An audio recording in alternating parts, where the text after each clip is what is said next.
Hi, my name is Nate and I'm with Paradise RV Rentals.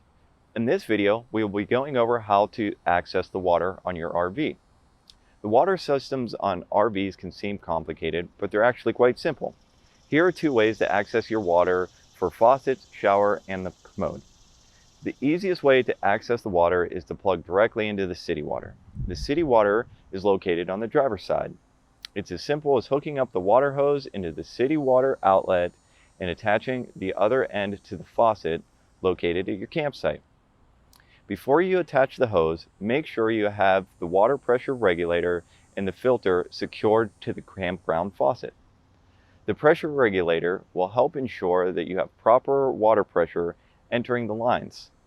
Too high of water pressure and it can damage the pipes. The second way is to access the water via the onboard water storage tank. This is called the freshwater or potable water. You'll access this by filling the tank and turning on the water pump. Your RV will have a full or mostly full water tank when you pick it up. So in most cases, you shouldn't have to worry about filling this. However, if you do need to, here is the access to the potable or freshwater fill.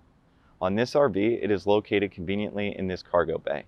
However, it is a good possibility it will be located in a different location on the RV you rent.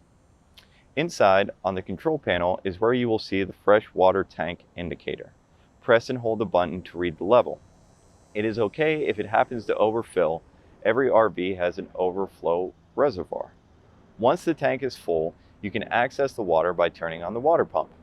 Make sure you turn on the water pump when you need it and turn it off when you're done. This will help prevent the water pump from burning out prematurely.